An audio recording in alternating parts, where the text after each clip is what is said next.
Good morning. Happy day 3 of Brain Awareness Week.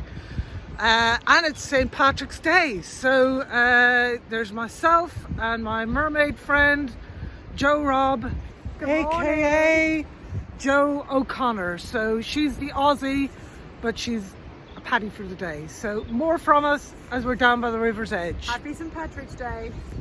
Jo, the topic I wanted to talk to you about today is preparation for the Channel.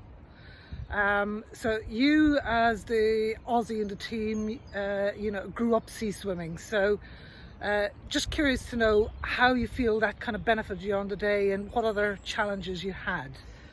Well, yeah, that's right, Joan. So I grew up swimming at Coogee Beach, Bondi Beach, body surfing. So swimming in the sea and in the ocean in rough surf is not a problem for me. I really enjoy it.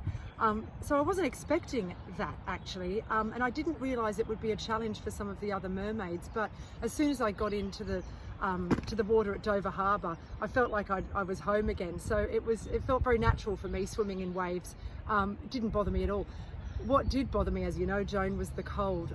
So I struggled a lot in training, and I was really nervous about not being able to qualify for the Channel. Certainly back in October when you guys all qualified, I failed to make the qualifying time. I only managed. Tough. Yeah, it was really tough. I only managed to stay in for 45 minutes out of the 2 hours that I needed to do.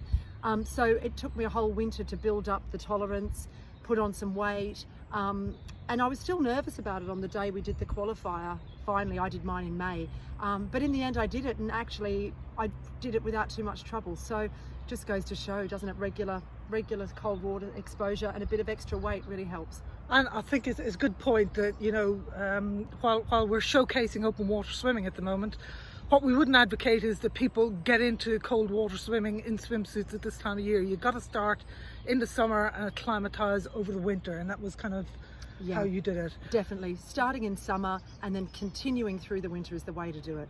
Brilliant. Right, key question then. On the day, right, it was a monumental day for all of us, very emotional day. Yeah. What was the highlight of the day or the funniest moment for you? Well, yeah, there was one moment that I'll never forget, and that was after I'd done my first swim, and I think 4 of us had already swum. Susan was in the water. I'd been down below decks to have a sleep and try and recover from my first swim, and it was about 4 o'clock in the morning, I think, and we were pretty exhausted already, and I was very seasick, and I came up above decks, and you said to me with this worried look on your face, "Jo, have you seen the tracker?" And I said, "No, I haven't looked at the tracker. I have no idea where we are."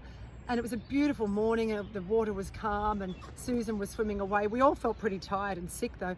And you said to me, "Jo, turn around." And I turned around and looked out the back of the boat, and there were the white cliffs of Dover.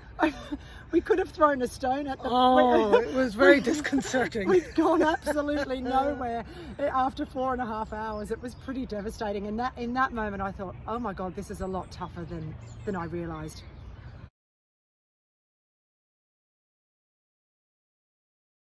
Brilliant. Right. We did it though, Joni. We sure did, Jo. Nope. Oh, okay. Part 2, Jo. You wanted to say something else. Oh, right? yeah. I just wanted to talk about, what we think about when we're in the water. And for me, certainly on the last leg, when I thought, so it was my 4th swim, I thought that I was going to be the one to land the swim for the mermaids. I was so happy and elated that it was over, or nearly over, and I had that great Van Morrison song, and it stoned me in my mind. So yeah, that was a great song to swim to, and I felt just absolutely elated. And in the end, it wasn't me who landed. I'm very happy that it was you, Joan. Escorted by a guy on a paddleboard and someone in a kayak. And then hundreds of people mobbed you on the beach, didn't they? Oh, well, it was a scary moment in that, the pilot says to me, right, you got to get in there and swim like Billy-O. Yeah. You have 1.5 miles to go, and I thought, shit, because we felt we'd gone nowhere for quite a while. The currents were bad. Can I do it? Yeah. But we did it. We did it. I couldn't walk for 2 days after, but we did it. Yeah, I stayed in bed for 2 days afterwards. Did you suffer from the old salt water mouth? The salt mouth. Gosh, no one warned us about that, did they? I didn't really suffer from that, but... I was... my mouth, it took a couple of weeks for it to heal. I wasn't expecting that at all. You're supposed to obviously rinse your mouth out after each swim, and we didn't do that. And other people put coconut oil in their mouths, don't they, to help coat the mouth. But yeah, the mouths, my mouth and Laura's mouth and Susan's mouth, all full of blisters, absolutely painful. It was horrible, and my throat was really sore as well. We had a McDonald's thick shake in the car afterwards.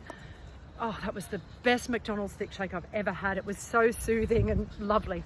Apparently it's brilliant for hangover as well, but hangovers and saltwater mouth from open water swimming, a McDonald's milkshake is your man. That is your man, correct, Joan. Brilliant. Right, I think we're almost at the point of getting in, Jo. Yeah, okay. In a moment, so we'll pause this.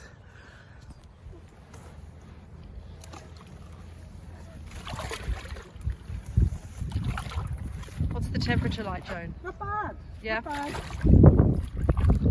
sure this is the right way up.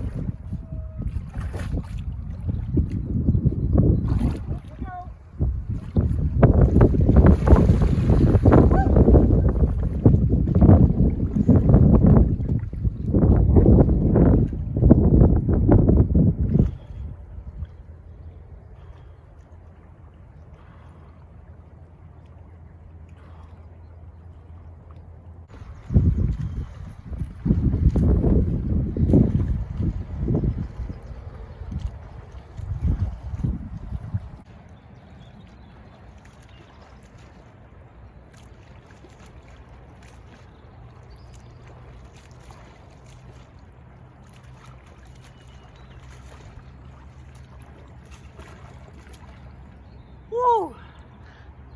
Well done, Joan. How's your face? Oh, my face is gonna crack.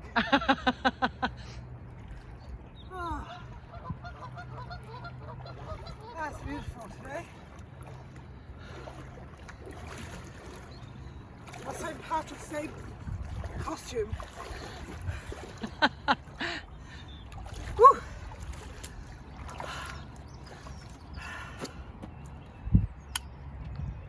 Oh. Well done, Joan. What was that? 8 minutes? 10 minutes? I forgot to set my watch. Oh. That fancy watch I talked about yesterday. Well.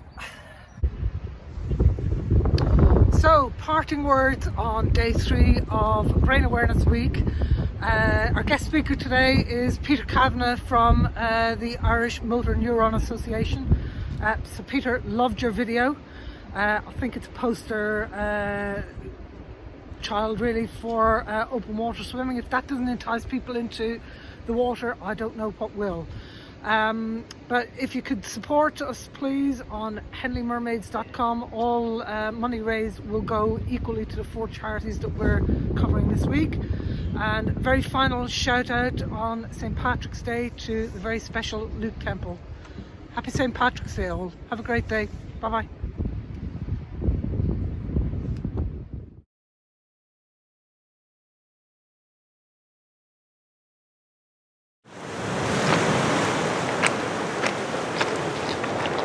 Good morning from the coast of County Wexford, looking out over St. George's Channel and beyond it the Bristol Channel, where the Henley Mermaids will attempt to cross the channel in July in their big swim. This morning as the sun comes up over Ireland, about 400 people will be waking up with a brain condition called motor neurone disease.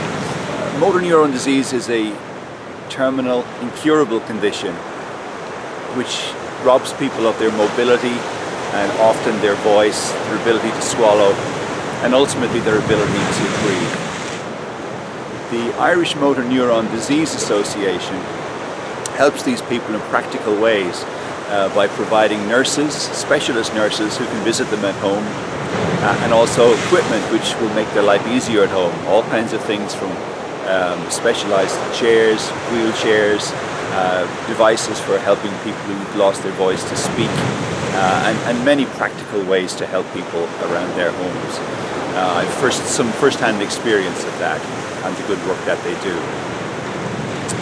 The Henley Mermaids, when they do their Bristol Channel swim, will raise money for a number of brain condition-related charities, including motor neurone disease. And that money will go directly to those charities and be provided directly to the people who need it in the form of nursing and practical aid care for the home. So I urge you to support them in all their endeavours, both in July and more close in with Joan's swims this week, and you know that the money will be well used. Thank you for your time and enjoy the view here in Wexford. Take care.